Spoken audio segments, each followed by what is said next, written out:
কাৰণে অনুৰোধ কৰিলোঁ হয় মই ৰেখা বাইদেউলৈ মাইক্ৰফোনটো দি তাৰপিছত সমাজসেৱাৰ পৰা দুআষাৰ আপোনালোকে শুনিব পাৰিব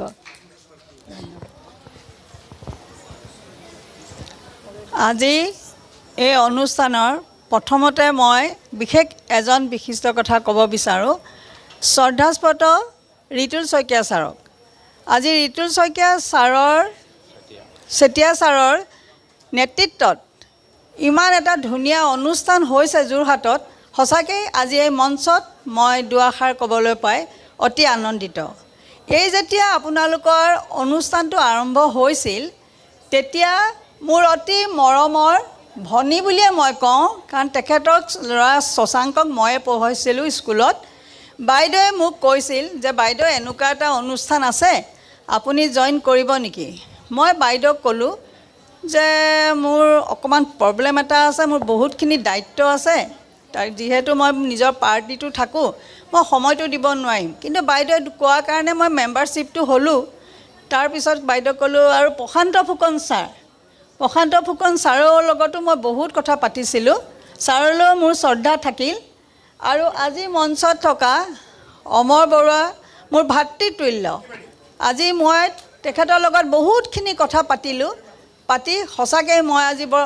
গৌৰৱ অনুভৱ কৰিছোঁ আৰু জ্যোতিমণি মোৰ ভগ্নীয়ে হয় যিমান জীৱনটোত কষ্ট কৰিলে আপোনালোকে হয়তো সেইখিনি অনুভৱ কৰিব নোৱাৰে আমি পাৰোঁ সেইকাৰণে বাইদেৱে প্ৰতিটো মুহূৰ্তত কিমানখিনি আগবাঢ়ি গৈছে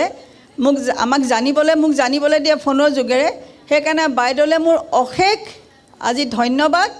আৰু শশাংক সি বৰ নিৰিবিলি বৰ শান্তশিষ্ট ল'ৰা স্বভাৱ চৰিত্ৰ ভাল সি জুই এটা গান গায় সি মোলৈ হোৱাটছআপত পঠিয়াই মই শুনো বাইদেৱে বৰ সুসংস্কাৰে ল'ৰাটো তুলিছে মই ভাবোঁ ভৱিষ্যত জীৱনত সি বহুত আগবাঢ়ি যাব আৰু বাইদেউৰ আশীষ আজি ৰিতুল চেতিয়া ছাৰৰ আশীষ প্ৰশান্ত ফুকন ছাৰৰ আশীষ আৰু আপোনালোকে যিমানখিনি ইয়াত বহি আছে সকলোৱে তাক মৰম আশীষ দিব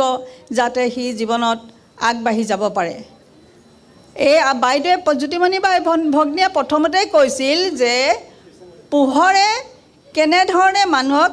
আগুৱাই লৈ যায়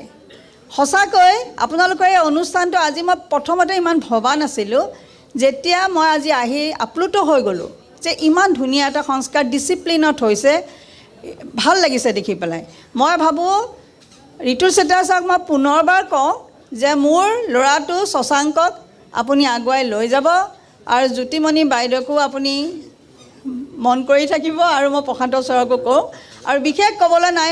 পুনৰবাৰ সকলোকে মোৰ আন্তৰিক ধন্যবাদ জনাই মৰম জনাই মোৰ আজি বক্তব্য ইমানতে সামৰণি মাৰিলোঁ